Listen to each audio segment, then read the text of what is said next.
Very good morning to all of you. So in previous class we have started the tertiary or the service sector, service industry. So in which we have studied the what are the various types of services which is provided by the tertiary industry, that is transport, banking, insurance, warehousing at the and advertising.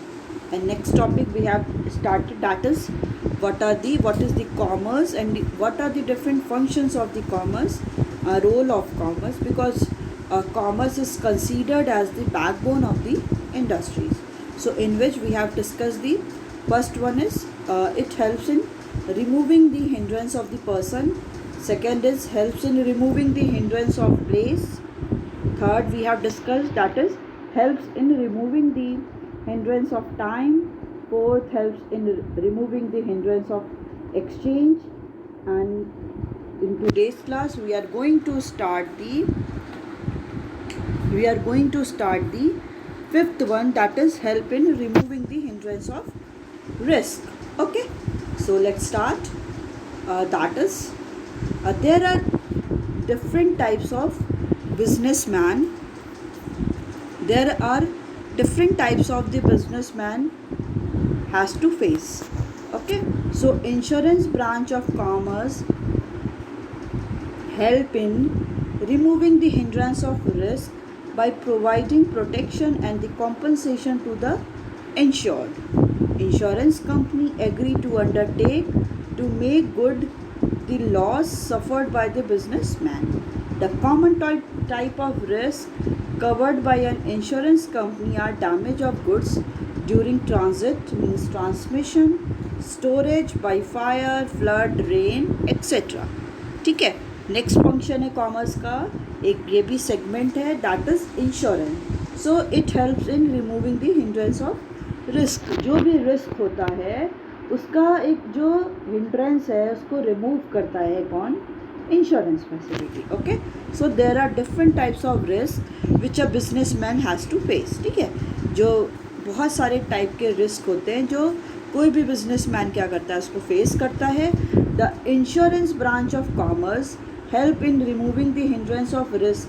ठीक है, जो insurance branch है commerce का ये क्या करता है? It helps in removing the hindrance of the risk. ये रिमूव करता है जो भी एक रिस्क का हिंड्रेंस है by providing the protection and the compensation to the insured. कैसे कि प्रोटेक्शन और कॉम्पनसेशन किसको प्रोवाइड करता है? इंश्योर्ड को, जिसने इंश्योरेंस लिया है उसको क्या है? एक प्रोटेक्शन और कॉम्पनसेशन प्रोवाइड करता है.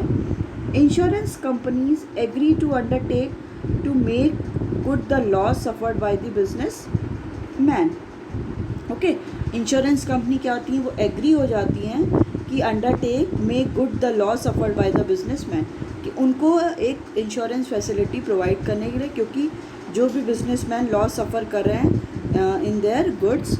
The common type of risk covered by the insurance company are damage of goods. ठीक है, जो कॉमन टाइप ऑफ रिस्क हैं जो कवर्ड होता है बाय द इंश्योरेंस कंपनी, ये क्या है? Damage of goods. जो भी गुड्स डैमेज हो रहे हैं, लाइक कि जब भी कोई गुड्स क्या हो रहे हैं? ट्रांसमिशन हो रहे हैं एक प्लेस से दूसरे प्लेस पे, या स्टोरेज जब हम लोग उनको स्टोर करके रख रहे हैं, या फायर की वजह से, फ्लड की वजह से, रेन की वजह से क्या हो जा रहा है? इन गुड्स का डैमेज हो जा रहा है. इस कंडीशन पे क्या किया जा रहा है? इनका एक इंश्योरेंस करा लिया जाता है. तो कोई भी जो भी इंश्योर्ड है, जो भी बिजनेसमैन है, उसको क्या मिल जाती है? प्रोटेक्शन मिलती है कि अगर ये लॉस भी हो गया तो वो उसका जो है पेमेंट वापस मिल जाएगी. Okay, next one is help in removing the hindrance of the knowledge. So generally the consumer and the buyer are unaware about the new goods produced by the manufacturer, as there is no direct communication between the manufacturer and the ultimate consumer. The advertisement branch of commerce help in removing the hindrance of knowledge by spreading the awareness about the new product and their utility. For example, everyone knows that i7 is the latest microprocessor of the computer because of the advertisement. ठीक है, अब एक commerce का एक segment है that is advertisement. तो advertisement की वजह से जो भी एक हिंड्रेंस हो रहा है नॉलेज में, कि लोग क्या है उनके पास नॉलेज नहीं है अबाउट द प्रोडक्ट, तो ये भी क्या कर रहा है, by the advertisement it helps in removing the hindrance of the knowledge. ये क्या कर रहा है, ये हेल्प कर रहा है कि रिमूव करने में जो भी नॉलेज में हिंड्रेंस आ रही हैं उनको रिमूव करने के लिए। So the generic consumer and the buyer are unaware about the new goods produce by the manufacturer. ठीक है, जो जनरली जो कंज्यूमर होते हैं और जो बायर होते हैं उनके पास वो अनअवेयर होते हैं, वो अवेयर नहीं होते हैं अबाउट द न्यू गुड्स, कि कोई नया गुड्स क्या है प्रोड्यूस्ड हुआ है, मैन्युफैक्चरर ने कोई नया गुड्स प्रोड्यूस किया है। As there is no direct communication between the manufacturer and the ultimate consumer, because ऐसे कोई भी डायरेक्ट कम्युनिकेशन नहीं हो रहा है मैन्युफैक्चरर और अल्टीमेट कंज्यूमर के बीच में, कोई भी डायरेक्ट कम्युनिकेशन नहीं हो रहा है। The advertisement branch of commerce help in removing the hindrance of knowledge. जो एडवर्टीजमेंट ब्रांच है कॉमर्स का, ये क्या करता है, ये हेल्प करता है remove the hindrance of the knowledge, जो नॉलेज का हिंड्रेंस है उसको रिमूव करता है बाय स्प्रेडिंग द अवेयरनेस को स्प्रेड करके अबाउट द न्यू प्रोडक्ट, कि न्यू प्रोडक्ट के बारे में सारी इन्फॉर्मेशन प्रोवाइड करता है एंड देयर यूटिलिटी, कि उसकी यूटिलिटी कैसे है, कैसे हम इसको यूज़ कर सकते हैं, सारी डायरेक्शन, ये सारी इन्फॉर्मेशन प्रोवाइड करता है। एक एग्जांपल ये है कि एवरीवन नोज कि जो i7M the latest micro processor जो कंप्यूटर का है, ठीक है, उसको लोग कैसे जान गए, बिकॉज ऑफ द एडवर्टीजमेंट, कि कोई भी मार्केट में नया प्रोडक्ट आता है, जैसे अब मैंने एग्जांपल दिया था कि लाइक डेयरी मिल्क के बहुत सारे आ गए हैं ना, आपके ओरियो है, बबली है, सिल्क है। तो अगर आपको कोई भी, अगर प्रॉपर आप एडवर्टीजमेंट नहीं देखते, या हम लोग as a consumer as a buyer कोई भी उसका एडवर्टीजमेंट नहीं देखते, तो हम लोग को उसके बारे में कोई इन्फॉर्मेशन नहीं होती। तो ये क्या है, एक एडवर्टीजमेंट भी बहुत इंपॉर्टेंट रोल प्ले करता है to remove the hindrance of the knowledge. जो भी नॉलेज का हिंड्रेंस है, जो नॉलेज को ट्रांसमिट करने के लिए, इम्पार्ट करने के लिए जो भी हिंड्रेंस आ रहा है, जो भी ऑब्स्टिकल आ रहे हैं, उसको जो एडवर्टीजमेंट है वो क्या करता है, रिमूव करता है। Okay, now the next topic is classification of commerce. till that topic we have discussed what is the meaning of the commerce and functions of the commerce. Now the next topic is classification of commerce. Okay, so the commerce can be classified into two broad categories, कि जो commerce है उसको हम लोग to broad category में क्या करेंगे, divide करेंगे। First one is trade, second one is aids to trade, means the things which is helpful in the trade. जो ट्रेड में हेल्पफुल होती है, जो सारी एक्टिविटीज़ है, जो डिफरेंट फंक्शंस हैं जो हेल्प करते हैं ट्रेड में, वो है कि वो क्या है, aids to trade. Okay, so let's start with the trade. Trade is an integral part of the commerce. Trade क्या है, ये इंटीग्रल पार्ट है, एक पार्ट है कॉमर्स का। It refers to the buying and selling of goods and services. Trade का मतलब क्या होता है कि गुड्स को बाय करना और सेल करना, जो भी डिफरेंट टाइप ऑफ गुड्स है, डिफरेंट टाइप ऑफ सर्विसेज है, उनको क्या करना, buy as well as the selling of the goods and services. The trade segment of commerce brings together the manufacturer and the consumer. जो trade segment है, जो trade है commerce का, जो एक पार्ट है, वो क्या करता है, वो मैन्युफैक्चरर और कंज्यूमर को क्या करता है, एक साथ लेकर आता है। ठीक है, क्योंकि एक दूसरे जो मैन्युफैक्चरर है वो क्या करता है, गुड्स एंड सर्विसेज को, गुड्स को सोल्ड आउट करता है, तो कंज्यूमर क्या करता है, उन सारे गुड्स को परचेज करता है। So traders act as a link between the manufacturer and the consumer. जो ट्रेडर हैं, जो ट्रेड कर रहे हैं, वो क्या करते हैं, एक लिंक क्रिएट करते हैं, link between the manufacturer and the consumer. Manufacturer और कंज्यूमर के बीच में लिंक करते हैं। In the absence of the traders the manufacturer will have to search for the consumer. अगर क्या हो, ट्रेडर कोई ना हो, तो कोई भी मैन्युफैक्चरर को क्या करना पड़ेगा, उनको कंज्यूमर को खुद ही जाके सर्च करना पड़ेगा। ठीक है, क्योंकि उन्हें तो पता नहीं है कि कंज्यूमर कहाँ पे, जो ट्रेडर्स होते हैं उन्हें सारी इन्फॉर्मेशन होती है कि कहाँ पे कौन सा कंज्यूमर है, उनकी डिमांड कैसी है, ये सारी इन्फॉर्मेशन क्या होती है, इनके पास होती है। And the consumer will have to search the manufacturer. और क्या करना पड़ेगा कंज्यूमर को भी। अभी आप ये सोचो कि आपके पास कोई भी शॉप आपको अगल बगल नहीं दिख रही, आपको जो डेयरी मिल्क बनाया है, जो उसका मैन्युफैक्चरर है, उसके पास, कैडबरी के पास आपको जाना पड़ेगा। जो भी डिफरेंट टाइप के प्रोडक्ट्स हम कंज्यूम करें, सबके मैन्युफैक्चरर के पास जाना पड़ेगा। अगर if there is absence of traders, अगर ट्रेडर्स नहीं होंगे, जो इनका ट्रेड नहीं करेंगे, जो एक लिंक क्रिएट नहीं करेंगे between the manufacturer and the consumer, so that the consumer as well as the consumer will search for the manufacturer and the manufacturer will search for the consumer, कि वो दोनों एक दूसरे को सर्च आउट ही करते रहेंगे। क्योंकि अगर हम लोग क्या है, हम लोग तो एक नॉर्मल शॉप पे जाते हैं, वहाँ से कमोडिटी को परचेस कर लेते हैं जो भी हमें चाहिए। तो यही क्या है, यही रिटेलर और यही होलसेलर क्या होते हैं, ट्रेडर होते हैं, जो ट्रेड कर रहे हैं, जो एक लिंक क्रिएट कर रहे हैं between the manufacturer and the consumer. Okay, so trade can be classified into 2 types. Okay, तो हमने क्या पढ़ा, हमने पढ़ा कि कॉमर्स पढ़ा, और कॉमर्स को भी, कॉमर्स की जो एक्टिविटीज़ हैं उनको हम 2 में डिवाइड करते हैं ब्रॉड कैटेगरी में, that is trade and the aids to trade. Now the trade is further divided into 2. Trade के 2 टाइप्स होते हैं। First one is internal trade, second one is external trade. ठीक है, ट्रेड को हम लोग ने 2 में डिवाइड किया, internal trade and the external trade. Now let's start with the internal trade. Okay, internal trade refers to the buying and selling of goods and services within the geographical boundary of a country। ठीक है, internal trade का मतलब क्या है कि goods and services को क्या करना, बाय एंड सेल करना with in the geographical boundary. मतलब अगर इंडिया की ये अगर जोग्राफिकल बाउंड्री है, उसी के अंदर ही गुड्स को क्या करना, बाय और सेल करना। हम इंटरनल ट्रेड में अपनी जोग्राफिकल बाउंड्री के बियॉन्ड नहीं जाएंगे, हम within the geographical boundary क्या करेंगे, कमोडिटीज़ का buy as well as sell करेंगे। Okay, it is also known as home trade, इसे हम लोग होम ट्रेड भी कहते हैं।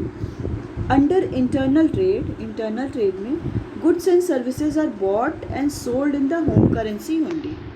इंटरनल ट्रेड में क्या होता है, जो भी गुड्स एंड सर्विसेज हैं वो क्या होती हैं, वो बॉट, परचेज और सोल्ड, परचेज और सेल क्या होती है, अपनी होम करेंसी में ही होती है। मतलब जो भी हम लोग उनका पेमेंट करते हैं, अब आप यहाँ पे जाते हो, आप जाते हो कोई शॉप पे परचेस करने, तो क्या आप डॉलर में पेमेंट करते हो, आप तो होम करेंसी में करते हो ना, इंडियन नेशनल रुपी में, INR में करते हो, अपनी नोट करेंसी लेके जाते हो। अब आप मुंबई में भी शॉपिंग करोगे तो आप किस में पेमेंट करोगे, इंडियन INR में ही करोगे ना। तो ये क्या है कि जब हम अपने गुड्स, अपनी कंट्री में गुड्स का बॉट एंड सोल्ड करते हैं, तो वो किस में होता है, होम करेंसी, वो चाहे जो भी करेंसी हो। अब अमेरिका वाले क्या हैं, जो भी गुड्स का ट्रांजैक्शन करेंगे वो डॉलर में करेंगे, वहाँ पे तो कोई इंडियन रुपी तो चलेगा नहीं। तो जो भी अपनी कंट्री है, इंटरनल ट्रेड में they are exchanging the goods in the only in the home currency, वो बस होम करेंसी में क्या करेंगे, ट्रांजैक्शन करेंगे। Okay, so the internal trade can be of 2 types. जो इंटरनल ट्रेड है वो क्या है, 2 टाइप्स का है, that is wholesale trade and the retail trade. अब देखिए कैसे हुआ, कॉमर्स हुआ, कॉमर्स को हम लोगों ने 2 में डिवाइड किया, ट्रेड और ऑक्सिलरी टू ट्रेड और aids to trade. Now the trade is divided into 2, internal trade or the external trade. Then internal trade is divided into 2, that is wholesale trade and the retail trade.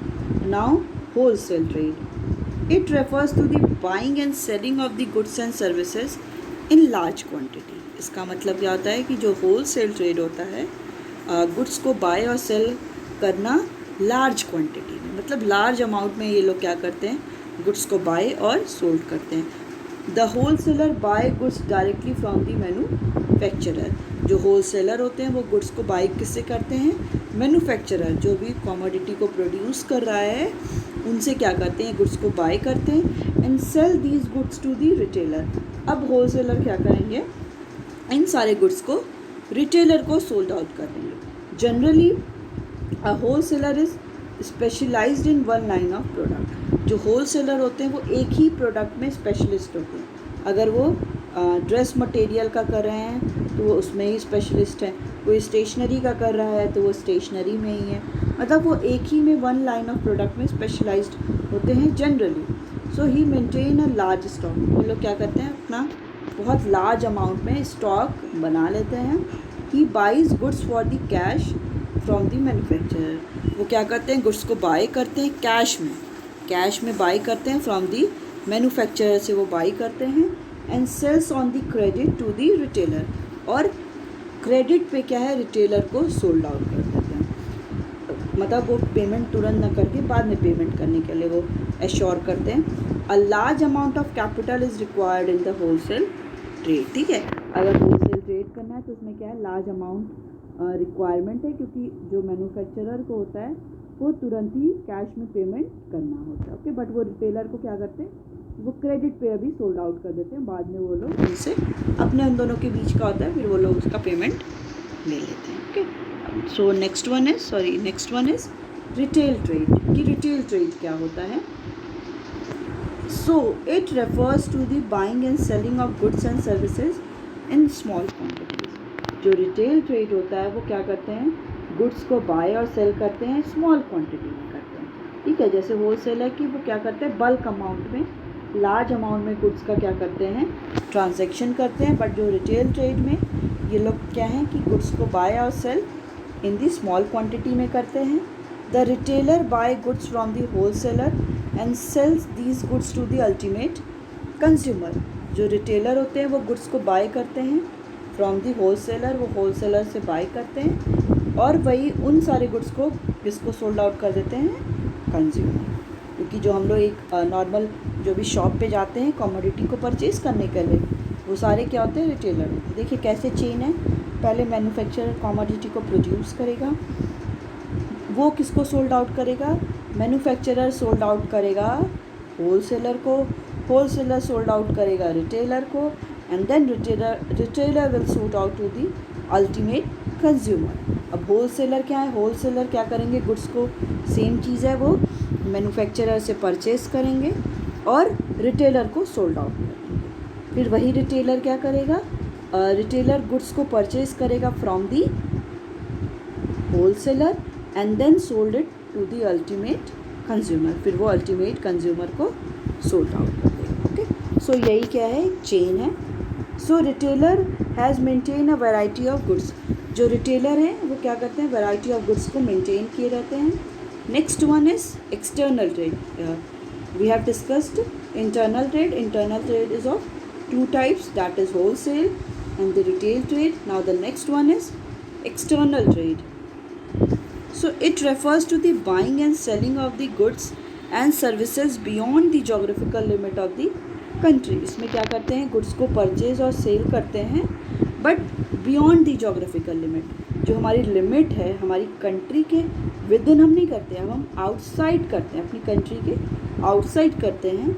It is also known as trade between the two और more country. ये क्या होता है इसको हम लोग क्या बोलते हैं ट्रेड बिटवीन दी टू और मोर कंट्रीज़ भी बोलते हैं। It is also called the external trade, international trade, international भी बोलते हैं क्योंकि अब डिफरेंट कंट्रीज़ के बीच में क्या होता है ट्रेड होता है। So external trade the market is very wide. External trade में क्या होता है जो मार्केट है वो बहुत ही वाइड है, बहुत ही ब्रॉड है। So external trade enable the business man to use the resources of their country in a competitive way. External trade क्या करता है वो इनेबल करता है किसी भी बिजनेस मैन को कि टू यूज़ द रिसोर्सेज, वो रिसोर्सेज को यूज़ करें कंट्री के इन अ कॉम्पिटिटिव वे में। कॉम्पिटिटिव वे में क्या करे वो उन रिसोर्सेज को यूज़ करे। The external trade involve the completion of the various rules and regulation.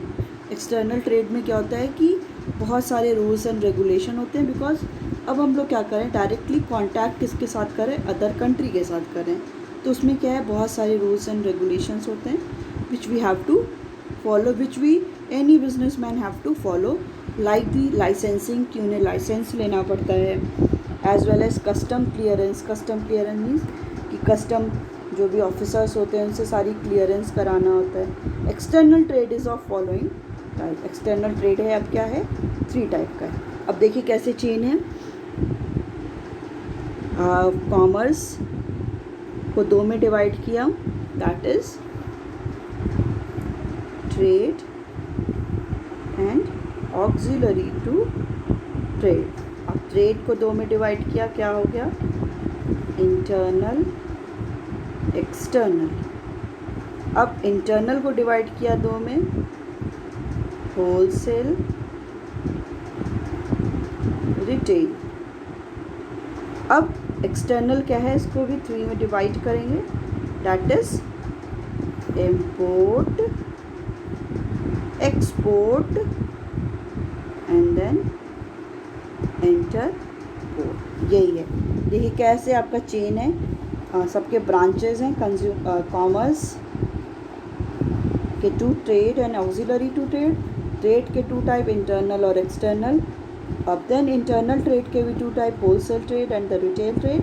यहाँ तक हम लोगों ने पढ़ लिया, हम लोगों ने ये भी पढ़ लिया what is external trade. Now the external trade के भी थ्री टाइप्स हैं, import, export and the interport. Okay, so external trade is of the following types. First one is export, import and the interport. What is export? It refers to the sale of a goods to a foreign country. इसमें क्या होता है, goods को हम लोग sold करते हैं foreign country में, मतलब हमारी कंट्री का जो प्रोडक्ट है वो हम उसको क्या करेंगे, फॉरेन कंट्री में सोल्ड आउट करेंगे। The developing country like India encourage export as it result in increasing foreign reserve. ठीक है, जो डेवलपिंग कंट्री है इंडिया, वो क्या करती है, वो इनकरेज को, एक्सपोर्ट को इनकरेज करती है, बिकॉज इससे क्या होता है, फॉरेन रिजर्व आता है। मतलब अगर हम अपनी कंट्री में क्या, अपनी कंट्री से गुड्स को क्या करेंगे, बाहर भेजेंगे, तो हमें क्या मिलेगा, फॉरेन करेंसी मिलेगा, क्योंकि वो लोग पेमेंट किस में करेंगे, फॉरेन करेंसी में करेंगे। जिस भी कंट्री के साथ हम ट्रांजैक्शन कर रहे हैं, वहाँ पे जो भी करेंसी क्या है चलती होगी, उसी में वो लोग क्या करेंगे, पेमेंट करेंगे। इससे क्या है, फॉरेन रिज़र्व बनेगा। फॉरेन रिज़र्व मेंटेन होने का मतलब है कि इन फ्यूचर कभी हम लोग को इंपोर्ट करना पड़े, अपनी कंट्री में गुड्स को बुलाना पड़े, तब उनका क्या है, पेमेंट उसी में कर सकते हैं। Okay, so the developing country like India encourage export as it result in the increasing foreign reserve. ये क्या करता है, फॉरेन रिजर्व को इंक्रीज करता है। Next one is import. Okay, so it refers to the import of goods from a foreign country. It refers a buying of goods from a foreign country, कि हम लोग क्या करते हैं, गुड्स को बाय करते हैं फॉरेन कंट्री से। इम्पोर्ट ऑफ टेक्नोलॉजी और capital goods is encourage as compare to import of the consumer goods. ठीक है, बेसिकली इंडिया में हम लोग क्या करते हैं, जो भी टेक्नोलॉजीज़ होता है एज वेल एज जो भी कैपिटल गुड्स होता है, which means the goods which is further use in the production, उनका क्या करते हैं, हम लोग ज़्यादा उनको इम्पोर्ट करते हैं, क्योंकि as comparison to the consumer goods, क्योंकि कंज्यूमर गुड्स की हम अपनी कंट्री में हम लोग उतना सेटिस्फाई हो जाते हैं, उतना उनका प्रोडक्शन होता है, हम उससे सेटिस्फाई हो जाते हैं। बेसिकली हम लोग technology as well as capital goods का क्या करते हैं, मशीनरी हो गई, different kind of machinery, tools, equipments, यही सब हम लोग क्या करते हैं, दूसरी कंट्री से इंपोर्ट करते हैं। Now the next one is interport. So it refers to the import of goods for the purpose of export. कि बेसिकली ये हम इंपोर्ट क्यों करते हैं, it refer to the import of goods. हम पहले क्या करेंगे, गुड्स को इम्पोर्ट करेंगे, अपनी कंट्री में उन गुड्स को इम्पोर्ट करेंगे for the purpose of export, क्योंकि हमें उनको क्या करना है, एक्सपोर्ट करना है। उनको एक्सपोर्ट करने के लिए हम अपनी कंट्री में गुड्स को इम्पोर्ट करेंगे। In interport the goods are purchase from a foreign country. Interport में क्या होगा, जो गुड्स हैं वो परचेज कहाँ से होंगे, फॉरेन कंट्री से परचेज होंगे, but not for the consumption in the home country. वो होम कंट्री के कंजप्शन के लिए नहीं होंगे, but for the selling these goods to some other foreign country. क्यों होंगे, क्योंकि हम उन गुड्स को क्या करेंगे, सोल्ड आउट कर देंगे किसी भी फॉरेन कंट्री में। मतलब हम कोई भी गुड्स को अपनी कंट्री में इंपोर्ट इसलिए नहीं कर रहे हैं कि हमको उन गुड्स को कंजप्शन करना है, हम उन गुड्स को इसलिए अपनी कंट्री में इंपोर्ट कर रहे हैं बिकॉज हम उन गुड्स को क्या कर देंगे, एक्सपोर्ट कर देंगे। ओके, अपनी कंट्री में इंपोर्ट करेंगे और फिर उसको हम लोग एक्सपोर्ट कर देंगे किसी भी फॉरेन कंट्री में जहाँ पे उसकी नीड हो. Okay, so it is your trade. Now the next is we have discuss here, that is aids to trade. Okay, it is the also the one of the category of the commerce. Okay, commerce is divided into two, that is trade and aid or auxiliary to trade. So let's start. Okay, the activities which help in smooth flow of trade are known as aids to trade. ठीक है, कोई भी activity वो क्या करती है, वो एक स्मूथ फंक्शनिंग करने में, कोई भी ट्रेड वो क्या हो, स्मूथ फंक्शनिंग हो ट्रेड की, उसमें वो जो हेल्प करती है उसी को क्या बोलते हैं, aids to trade. Okay, so the activity which help in the smooth flow of trade, क्या है, जो ट्रेड हो वो स्मूथली फ्लो करता रहे, उसमें जो हेल्प करती है कोई भी एक्टिविटीज़, उन्हें हम क्या बोलते हैं, aids to trade. These activity make buying and selling of goods more easy. ये क्या करती है, ये एक्टिविटी क्या करती है, buying and selling of goods more easy, goods को बाई करना एज वेल एज सेल करना क्या करती है, बहुत ईजी कर देती हैं. These activities are known as services. इन एक्टिविटीज़ को हम क्या बोलते हैं, सर्विसेज बोलते हैं. And together constitute service sector. और अगर हम इन सारी सर्विसेज को मिला देंगे तो इन्हें क्या बोलेंगे, सर्विस सेक्टर. ओके, सो क्या था कि हम क्या करेंगे, these activities are known as service, इनको हम सर्विस बोलेंगे. And together constitute a service sector, और सारे मिलके ये क्या है, सर्विस सेक्टर इनको बोलते हैं. और दी टर्शरी सेक्टर, इन्हें टर्शरी सेक्टर, और tertiary sector is also called the service sector. So these help in removing the various hindrance of the trade. ये क्या करती हैं, ये हेल्प करती हैं कि जितने भी हिंड्रेंसेज हैं ट्रेड में, हमने जो भी पढ़े थे कॉमर्स के फंक्शन में, उन सारे को जो भी हैं उनको वो रिमूव करती है. विच arise in the production and the distribution of goods. जो भी हिंड्रेंसेस किस में हैं, कोई भी गुड्स को प्रोडक्शन करने में और कोई भी गुड्स के डिस्ट्रीब्यूशन करने में कोई भी हिंड्रेंसेस आ रहे हैं. So with the help of auxiliary to trade we can remove all kind of hindrances. Okay, so the common auxiliary और एड्स टू ट्रेड आर, जो कॉमन ऑक्सिलरी और एड्स टू ट्रेड हैं उसमें फर्स्ट है आपका transport and communication, banking and finance. Next one is insurance. Fourth one is warehousing, and the next one is advertising. Okay, so there are 5 kind of your auxiliaries to trade. Now the first one is transport and communication. So transport refers to the movement of goods from one place to another. Transport refers to the movement of goods, कि हम क्या करते हैं, goods को move करते हैं एक place से दूसरे प्लेस पे. The production of goods takes place at one place. Goods का कोई भी प्रोडक्शन हो रहा है वो एक प्लेस पे हो रहा है. Whereas these are demanded in different part of the country. But जो इनका डिमांड है वो क्या है, पूरी डिफरेंट पार्ट, जो भी पार्ट है डिफरेंट पार्ट, हर जगह इनका डिमांड हो रहा है. So the obstacle of place is remove by the transport. कि जो भी ऑब्स्टिकल है, जो भी बैरियर है प्लेस का, वो क्या है, ट्रांसपोर्ट के थ्रू रिमूव हो जाएगा. For example, T is produced in Assam. जो टी है वो आसाम में प्रोड्यूस होती है, दार्जिलिंग में प्रोड्यूस होती है, but is consumed in all part of the country. But इनका कंजप्शन क्या है, वो ऑल ओवर दी कंट्री होता है. ऐसा नहीं कि बस आसाम और दार्जिलिंग वाले टी कंज्यूम करते हैं, हम लोग भी, सब लोग टी कंज्यूम करता है. तो ये कंज्यूम क्या है, ये all part of the country होता है. This is made possible only because of transport. Transport की फैसिलिटी से ही ये पॉसिबल हो पाता है. Transport is also helpful in movement of raw material.